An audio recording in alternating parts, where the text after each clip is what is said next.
Et si le vrai bourreau, c'était toi? Et si le vrai bourreau, c'était toi? Il ne frappe pas, il ne crie pas, il te freine et il murmure. Il ne porte pas d'armes, il ne t'attache jamais, il n'a pas besoin, n'est-ce pas, de crier dessus, parce qu'il murmure constamment dans ta tête tous les jours, lundi, mardi, mercredi, jeudi, vendredi, samedi, dimanche, dans la semaine, chaque mois, chaque année, il est là, il murmure, il n'arrête pas de murmurer. Et si tu l'écoutes, voilà. Et parfois tu l'écoutes chaque jour, et le vrai bourreau, peut-être que c'est toi. C'est toi-même qui es le bourreau, en fait. Ce qu'on va faire maintenant, c'est que j'aimerais faire un voyage qui peut être long, d'accord? Et un peu, parfois, je dirais même aussi sensible, parce qu'on va aller dans les zones, je dirais, qui sont cachottes. Et alors là, on va aller regarder qu'est-ce qui se passe dans cette zone qu'on appelle la cage mentale, là où constamment, le bourreau, le geôlier, murmure des choses à ton sujet. Alors, est-ce que tu veux sortir de la cage mentale? Très bien. Alors, si tu veux sortir de la cage mentale, je t'invite vraiment à faire partie de ce voyage. Alors, le billet d'avion, il est gratuit. Le visa, c'est gratuit. Alors, le pilote aussi, c'est gratuit. Je dis, l'avion est prêt, n'est-ce pas, pour décoller avec toi. Mais il y a une chose que tu dois savoir, absolument comprendre, c'est que le plus grand obstacle dans ta vie, ce n'est pas le manque d'argent. Le manque d'argent, le manque même de temps. En fait, c'est cette voix-là, constamment, qui est dans ta tête. Et cette voix-là qui est constamment, qui est dans ta tête, elle est devenue finalement, je lui dis quelque chose qui est familière. Elle a un ton familier que tu reconnais très souvent. Elle sait exactement où appuyer, d'accord? Elle ressemble constamment, n'est-ce pas? Elle ressemble, excusez-moi, à ta pensée, n'est-ce pas? Mais la vérité, c'est ton geôlier qui est toujours là, depuis des années. Est-ce que tu sais que ces geôliers-là, tu le nourris? Il existe en toi, il vit en toi, tu l'adules, il est devenu finalement ton frère, ton membre de famille, dans tes moments tristes, dans des moments très négatifs, quand tu, n'est-ce pas, tu commences à prononcer tout ce qu'on appelle, n'est-ce pas, des croyances, toutes ces pensées qui arrivent. Et ces geôliers, c'est cette voix-là qui est invisible, qu'on ne voit pas. On ne peut pas le toucher, hein, d'accord? On ne peut pas le toucher avec nos propres mains. Mais tu vois, ce qui se passe, c'est que tu le vois, toi. Excusez-moi, peut-être tu ne le vois pas. Mais je te dirais même aussi que tu ne peux pas le pointer du doigt. Mais tu l'entends constamment, tous les jours, qui est là. Et il te dit des choses que tu approuves, il te dit des choses que tu acceptes, il te dit des choses qui sont déjà des choses pour lesquelles, voilà, tu crois que c'est vrai. Et il te dit, oh, c'est trop risqué. Très souvent, à chaque fois que tu veux prendre une décision, tu aimerais, n'est-ce pas, faire quelque chose, tu te dis, non, c'est trop risqué. Tu ne peux pas prendre le risque. Tu n'es pas la personne qui est capable, n'est-ce pas, d'aller au-delà du risque. Tu n'es pas fait pour ça. Tu n'arriveras jamais. Donc ne commence pas. Tu n'arriveras jamais parce que les autres, le regard des autres, ils vont se moquer de toi.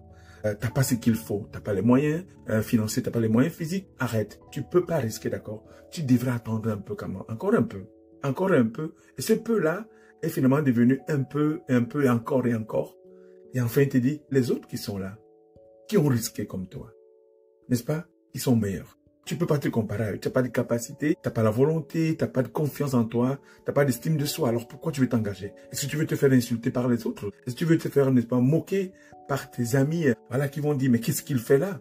Ne risque pas, s'il te plaît. Et le pire dans tout ça, tout ce qui t'arrive, c'est encore terrible. Le pire dans tout ça, c'est que il le dit constamment, et écoute, et cette voix-là, tu finis par croire à cette voix-là. Tu crois que cette voix, c'est toi, d'accord? Qui parle. Pourtant, non, ce sont n'est-ce pas, des paroles négatives et toutes ces croyances limitantes qui sont là, enquistées, figées en toi, qui datent de très longtemps. Alors, qui répètent la même cassette tous les jours, comme le média streaming, toujours en boucle, ça revient constamment. Tu te dis, c'est moi qui suis en train de parler à moi-même, mais pas du tout. C'est pas le cas ici, d'accord? Mais je vais te dire une chose. Le piège de l'identification est simple. C'est joli que dont je parle, il est très malin. Je vous ai dit dès le départ qu'il n'écrit pas. Il ne frappe personne. Il n'est pas agressif. Il est tellement doux. Mais il suggère des choses. Il chuchote constamment dans ta tête, à ton oreille. Il infiltre ton discours intérieur tous les jours. Et petit à petit, tu commences à t'identifier à lui. En se disant, mais non, c'est moi qui s'en parlais. Avant, tu disais, j'ai peur. Maintenant, tu dis, oh là là. Avant, oui, tu ne dis plus j'ai peur comment. Maintenant, tu dis je suis peureux. Alors, tu dis plus je doute. Maintenant, tu commences à te dire non, je suis un imposteur. Tu vois à quel point, n'est-ce pas, voilà, ce geôlier t'a condamné, t'a mis dans une sorte de prison avec plein de barreaux. Dans le voyage qu'on a commencé, ça fait quelques minutes, avec un pilote dans l'avion, la personne qui va t'aider, n'est-ce pas, à t'aider à retrouver la clé pour ouvrir ta prison. Et en même temps aussi à t'aider, n'est-ce pas, de revoir, n'est-ce pas, toutes ces barreaux qui sont vos pensées, à votre enfance, votre passé, n'est-ce pas, et des blessures qui sont encore là aujourd'hui. Et avec toutes ces pensées qu'on appelle les pensées limitantes qui vous habitent depuis très longtemps. Alors, est-ce qu'on est à la première période, tout n'est pas bien. Quand vous commencez déjà, n'est-ce pas, à sentir comme il y a le genre du bruit, bien, voilà. Il y a des vides, n'est-ce pas, dans l'air. Alors l'avion va rouler plus vite. Mais nous sommes juste, on vient juste de décoller, d'accord. Alors là, je vais te dire une chose. Tu ne vois pas la différence. Quand toutes ces choses reviennent dans ta tête entre toi et tes limitations. Tu te dis, non, c'est toi qui parles, mais forcément, c'est pas toi qui parles. C'est une autre voix qui parle en toi. La voix que tu as cru, n'est-ce pas, être une bonne voix, elle est belle, peut-être, tu l'aimes encore davantage. Mais d'où vient cette voix? Parce que la question qu'on devrait se poser, cette voix vient d'où? Ça, c'est la vraie question. Elle vient d'où?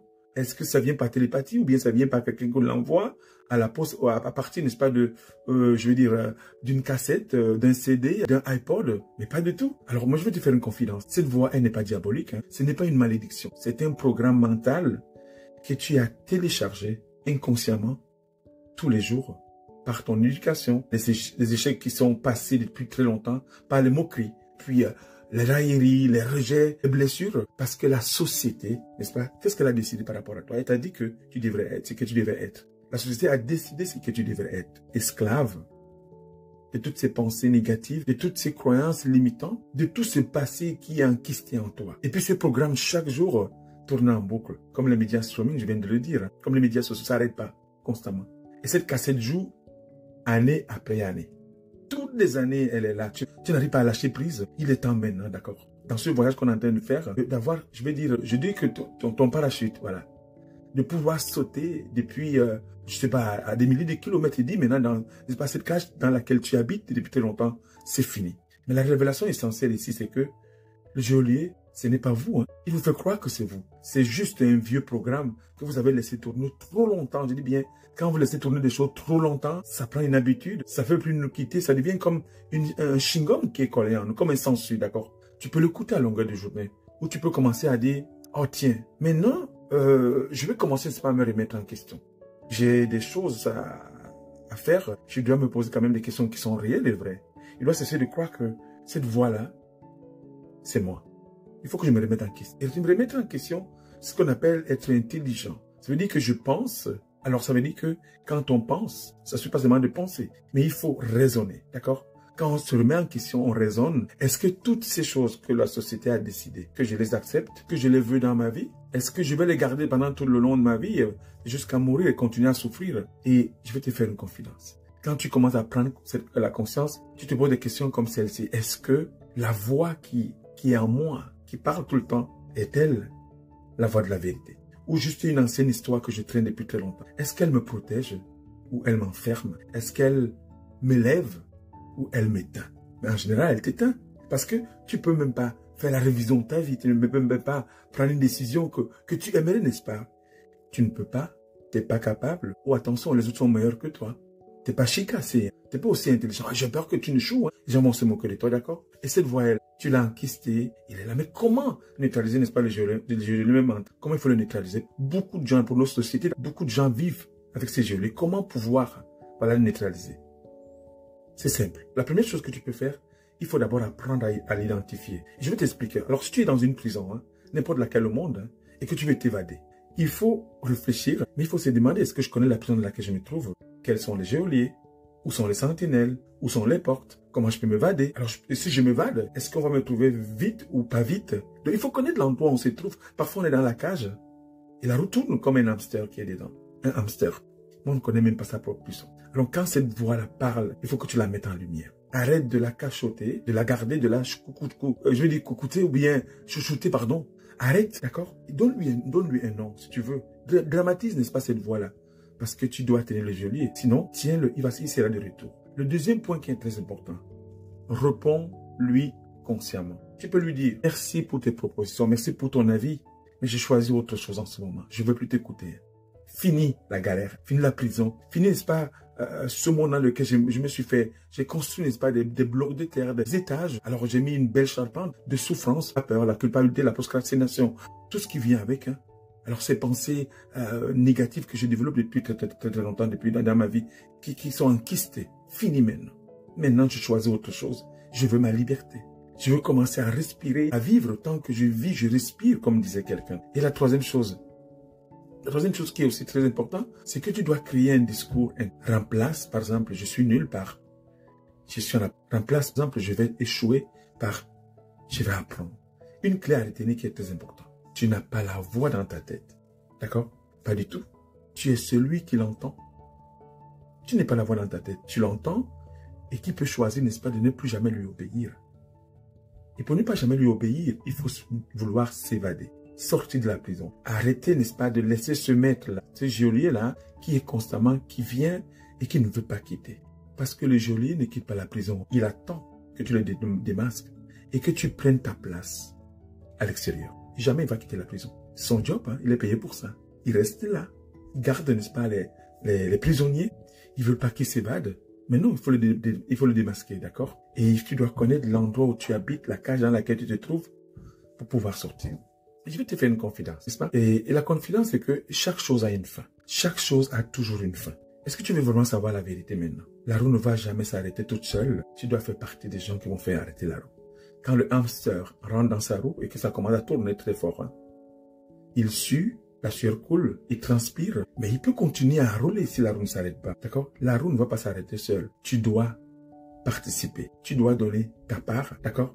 Et le geôlier ne va pas démissionner gentiment. Parce que tu es un bon garçon, parce que tu fais pitié, parce que voilà, tu as été très bien élevé par tes parents. Parce que ces deux-là, ils aiment ta passivité. Ils aiment être confortables. Ils aiment collaborer. Ils se nourrissent, n'est-ce pas, de ton silence, de tes peurs. Et aussi de tes « je verrai plus tard ». Tu repousses toujours plus tard. Tu procrastines plus tard. Mais aujourd'hui, tu sais, tu as vu la roue. Tu reconnais la cage. Tu as démasqué les geôliers. Et surtout, tu as compris que la clé est en toi. C'est pourquoi nous sommes en train de faire ce voyage-là. Pour te montrer cette clé qui est juste à côté de toi. Et la clé, c'est toi.